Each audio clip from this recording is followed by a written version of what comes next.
Hey Rebecca, how are you? Good. How are you, Rabbi Soffer? Awesome. You a tea drinker, coffee drinker? What do you? I'm a big tea drinker, but here I drink coffee. Me too, by the way. School, the first thing, by the way, I bolt right into the Right teacher's to the coffee kitchen, machine. right to the coffee machine. And when we first got here, and they had that, they had the Keurig. I was a little because the coffee's not so great, but this one's actually good. Now they have the one that says, make it strong. That's me. I'm making it strong right away the minute I walk in. So you're a big tea drinker. That's cool. What kind of tea you use? I like to use all types of tea, pre-bagged, loose leaf. Really? All great. Interesting. Okay. So there's a bunch of halachot regarding cooking, on Shabbat, leaves, coffee.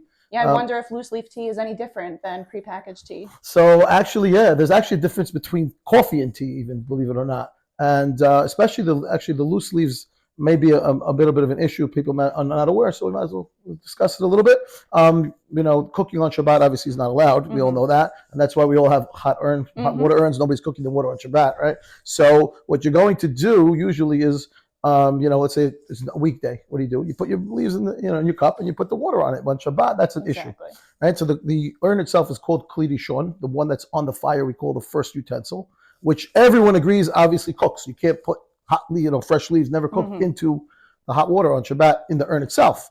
The question becomes like the second cup, the cup, kli sheni, when I pour the water into the hot cup. So some opinions hold that kli sheni cooks. Halacha for Sfaradim, by the way, is that we hold that it does not cook unless there's something called kale bishul, things that cook really easily.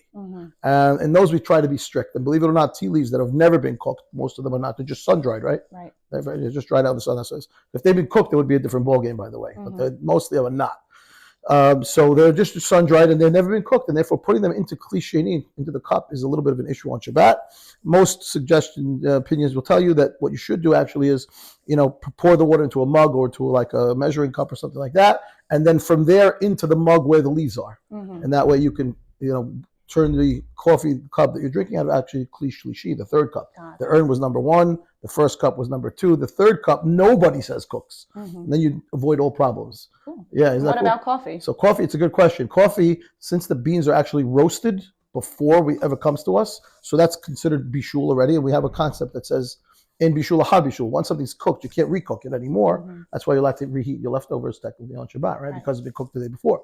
So assuming you put it on a blech and all kinds of rules that we're not going to get into now, but the coffee, since it's been cooked, can be actually placed directly into the first mug and taken right from the urn, the water into the mug with the coffee ground in there, and that's not considered cooking on Shabbat. Oh, great.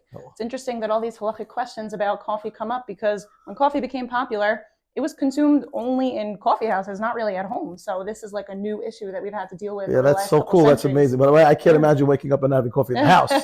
Well, it's a nice social activity. Yeah. Jews were often social with people from other communities, so it's actually a really interesting part of history. It's funny you say that, because, in the Middle East, it's still that way. I've been in a bunch of countries in the Middle East, especially in the Arab countries. The culture is that coffee is actually a social event. They have coffee houses that are just for, now it's, not Starbucks coffee house. I'm talking about these guys sit here all day.